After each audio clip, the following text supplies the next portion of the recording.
Hello everyone, welcome to throttle diary. আজকের ভিডিওতে আমি মূলত কথা বলবো আমাদের বাংলাদেশের আইটি সেক্টরের যে সমস্যাগুলো রয়েছে। আপনারা হয়তোবা অনেকেই জানেন আমি একজন সফটওয়্যার ইঞ্জিনিয়ার। সুতরাং আমার অভিজ্ঞতার আলোকে আমাদের আইটি সেক্টরে যা সমস্যাগুলো রয়েছে সেগুলো নিয়েই আজকে মূলত কথা বলবো। প্রথমেই যেটা বলতে চাই সেটা হচ্ছে যে আমাদের সেক্টরটাতে আসলে একাডেমিক রেজাল্টের থেকে টেকনিক্যাল স্কিলটাকে অনেক বেশি প্রাধান্য দেওয়া হয়।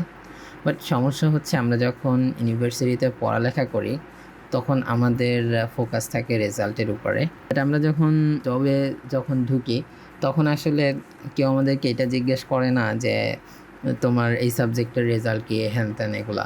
আমাদেরকে সবসময় এই ধরনের কোয়েশ্চেনের সম্মুখীন হতে হয় যে তুমি আসলে কতগুলো প্রজেক্ট করছো, কি করছো, কি ধরনের প্রবলেম তুমি ফেস করছো, কোন টুল তুমি ইউজ করতে জানো। সো এখানে একটা বড় পার্থক্য রয়েছে।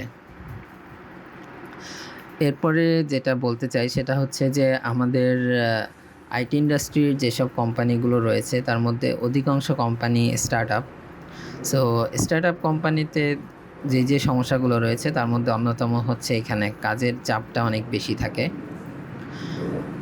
কোনো একজন জুনিয়র সফটওয়্যার ইঞ্জিনিয়ার যখন সে স্টার্ট-আপ কোম্পানিতে তার ক্যারিয়ার স্টার্ট করে তখন আসলে তার জন্য খুব ডিফিকাল্ট হয়ে যায় নতুন টেকনোলজি বা তার যে ল্যাকিংগুলো আছে ওগুলাতে কাজ করার, কারণ তাকে অনেক সময় ওয়ার্ক আওয়ারের বাহিরেও অনেক বেশি কাজ করতে হয়। আমাদের আইটি প্রফেশনাল যারা তাদের আসলে মেন্টাল স্ট্রেসটা অনেক বেশি, কারণ হচ্ছে আমাদের সারাদিন ব্রেন স্টর্মিং করতে হয়, আমাদের বিভিন্ন ক্রিটিক্যাল প্রবলেমগুলোর সলিউশন, তারপরে দেখা যায় যে অ্যালগোরিদম ডিজাইন করা, অনেক সময় একটা বড় অ্যাপ্লিকেশনের আর্কিটেকচার ডিজাইন করা বা বিভিন্ন রকমের ব্রেন স্টর্মিং করতে হয়।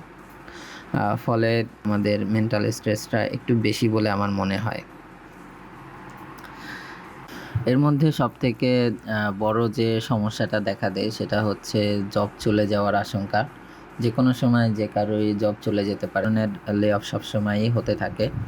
সো এটাও মানসিক চাপটাকে আরও বেশি বাড়ায় দেয়। আমাদের আইটি ইন্ডাস্ট্রিটা যেহেতু ক্রমবর্ধমান একটা সেক্টর, তাই এখানে অনেক বেশি অপরচুনিটি আছে মিড লেভেল ডেভেলপার বা জুনিয়র সফটওয়্যার ইঞ্জিনিয়ার। কিন্তু আমার দৃষ্টিতে সিনিয়র বা সিনিয়রের পরে যারা আছে তাদের জন্য জব অপরচুনিটিটা অনেক কম। এরপরে যেটা সমস্যা হয় সেটা হচ্ছে আমাদের ইন্ডাস্ট্রিতে একটা বেস্ট প্র্যাকটিস বলে জিনিস আছে যেটা মোটামুটি সবাইকেই ফলো করতে হয়। ভালো ভালো কোম্পানিগুলোতে এই জিনিসটা অনেক বেশি ফলো করে, তবে ম্যাক্সিমাম কোম্পানি কিন্তু এই জিনিসগুলোকে খুব একটা বেশি ফোকাস করে না। সো একজন সিএসসি গ্রাজুয়েট যখন এরকম একটা কোম্পানিতে তার ক্যারিয়ারটা স্টার্ট করে, সো তার জন্য অনেক ডিফিকাল্ট হয়ে যায় পরবর্তীতে একটা ভালো কোম্পানিতে যাওয়ার। আইটি সেক্টরে শেষ বলে কিছু নাই। অন্যান্য সেক্টরে হয়তোবা এমন হতে পারে যে একজন একটা পর্যায়ে চলে গেছে, এখন হয়তোবা তার আর নতুন কোনো নলেজের দরকার নেই, সে এই জায়গা থেকেই তার ক্যারিয়ারটা শেষ করতে পারে। কিন্তু আমাদের এখানে আসলে এরকম কোনো সুযোগ নেই। সবসময় নতুন টেকনোলজি, নতুন টুল এগুলোর সাথে নিজেকে খাপ খাইয়ে নিতে হয়। বিশেষ করে যারা একটু লিডিং পজিশনে থাকে তাদের জন্য এটা খুবই ইম্পর্ট্যান্ট। সুতরাং 10 বছর হোক, 15 বছর এক্সপিরিয়েন্স হোক, নো ম্যাটার, সবসময় তাকে নতুন কিছু শিখতে থাকতে হয়। সো এটা একটা ব্যাপার। ফলে দেখা যায় যে অনেকে একটু ভাবে যে ফ্যামিলিকে সময় দেব, একটু রিল্যাক্স করব বা একটু অন্যভাবে নিজের জীবনটাকে উপভোগ করব। আসলে ওই সুযোগগুলো অনেক কম থাকে। আমি মনে করি সবাই আমার সাথে একমত হবেন যে আমাদের যারা আইটি প্রফেশনাল তাদের আসলে হেলথ ইস্যুটা সবার ক্ষেত্রেই মোটামুটি কম বেশি দেখা যায়।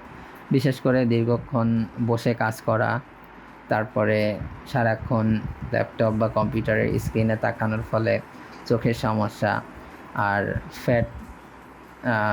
ফ্যাট বেড়ে যাওয়ার সমস্যা তো সবার থাকেই, যেহেতু দীর্ঘক্ষণ বসে থাকে, খুব কম ফিজিক্যাল অ্যাক্টিভিটিসগুলো হয়। আরেকটা সমস্যা যেটা আমি দীর্ঘদিন কাজ করার ফলে আমি লক্ষ্য করেছি সেটা হচ্ছে আমাদের আইটি সেক্টরে যারা কাজ করে তাদের মধ্যে একঘেয়েমি ব্যাপারটা অনেক বেশি।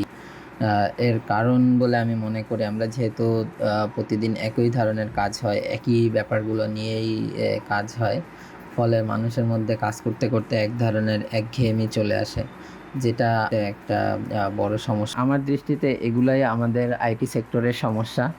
এর বাহিরে যদি আর কোনো সমস্যা মনে হয় অবশ্যই সেটা কমেন্টে জানাবেন। সবাইকে অনেক ধন্যবাদ ভিডিওটা দেখার জন্য। ভালো লাগলে লাইক করবেন, শেয়ার করবেন, সাবস্ক্রাইব করতে ভুলবেন না। পরবর্তী ভিডিওতে আশা করছি আবার দেখা হবে। ততক্ষণ সবাই ভালো থাকবেন। আল্লাহ হাফেজ।